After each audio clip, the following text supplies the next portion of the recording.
All right, so welcome to another deep dive. And today we're going to be talking about technology. I mean, it's everywhere, right? Yeah, it really is. It's like it's woven into every part of our lives. Exactly. And we've got a ton of material here to go through, so we're going to try to make sense of it all for you, give you the highlights, Yeah. and yeah, try to keep it interesting, right? Exactly. Whether you're super tech savvy or just trying to stay afloat, I think there's something here for everyone. So let's jump right in. Why don't we start with something familiar, something everyone can relate to, our homes. Okay. I mean, think about it. How many things in your house right now are like connected to the internet?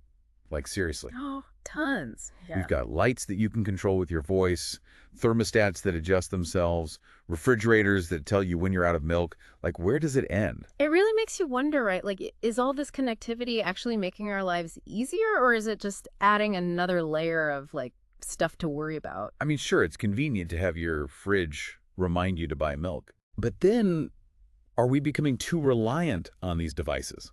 Like, what happens when the Wi-Fi goes out? Yeah, that's a good point. Like, are we losing some basic skills and awareness because we're so used to everything being automated? And then there's the whole privacy issue, you know? Oh, absolutely. I mean, think about it. We've got cameras in our doorbells, security systems everywhere, voice assistants, listening to everything. Always listening. Kind of creepy when you stop and think about it, you know? Yeah. Like, who has access to all that information? Right. It definitely raises some concerns. But at the same time, these technologies do offer some real security benefits too. It's all about finding that balance. Yeah, like, where do you draw the line? Exactly.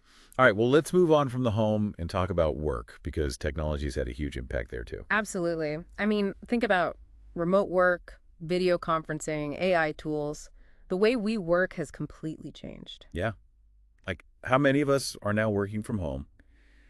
And with that comes this blurring of lines between work life and personal life. Oh, yeah, for sure. It's like you never really clock out anymore. Your office is right there in your living room. Right. Have you ever felt like you can't escape work? Oh, definitely. It's definitely a challenge. And then we have this whole conversation around automation and AI and how it's going to affect jobs. Right. On the one hand, you have the potential for increased efficiency. Yeah. AI can take over those boring, repetitive tasks. Yeah. But then on the other hand, there's the worry about job security. Like what happens to people whose jobs are automated? Right. And it's happening in so many different fields, too. It really makes you think about the future of work, doesn't it? It does. And for all of us, it means we need to be adaptable. We need to be willing to learn new skills and kind of reinvent ourselves as the job market changes. Absolutely. And that's not always easy, right? Well, Especially when you're juggling a million other things in your life. so let's shift gears again and talk about the social side of things. Okay. Social media. I mean, it's how we connect with people, stay informed, but it can also be a real drain, can it? Oh, yeah, for sure. I mean, there's this pressure to be constantly connected, to be checking your phone all the time. Yeah, and all that doom scrolling, right? Yes. Yeah. The endless scrolling. It can really mess with your mental health. Totally. Yeah. And it's not just the doom scrolling, it's also the negativity, the spread of misinformation, all that stuff. Yeah. It makes you wonder if social media is actually good for us or if it's doing more harm than good. That's a really important question. And it's something we all need to be mindful of, right? Like, how is this affecting us? And then there's the whole issue of privacy. Like, what are we giving up when we share all this information online? Right. I mean, think about all the data that's being collected about us, our likes, our dislikes, our locations, everything. It's a little scary. It is. So what can we do about it? Well, there's the idea of digital detoxes, taking breaks from social media, Right. setting limits on your screen time. But ultimately, I think it comes down to being more mindful, more intentional about how we use technology. Okay. Let's move on to something a little more positive. Okay. Healthcare.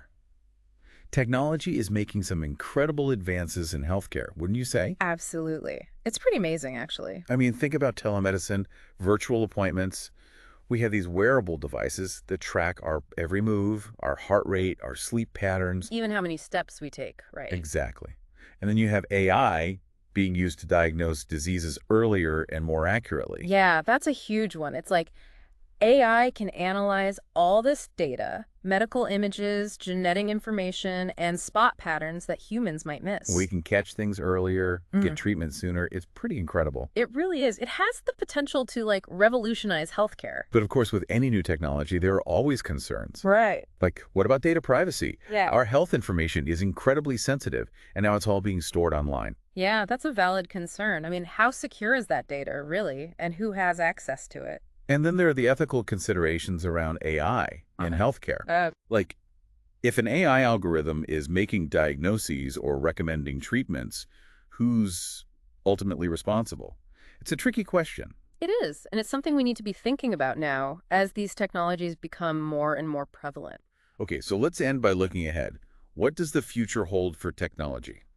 Well, I think we can expect to see even more incredible advancements. I mean, we're talking about things like brain-computer interfaces, self-driving cars, virtual reality worlds that feel totally real. Just both exciting and a little scary at the same time. Definitely. It's like the possibilities are endless, but it also raises a lot of questions. Like, how do we ensure that technology serves us and doesn't control us? Right. That's the big question, isn't it? And it's something we need to be thinking about now before these technologies become so ingrained in our lives that it's too late. So, to wrap things up, it's clear that technology is changing our world at an incredible pace. Yeah.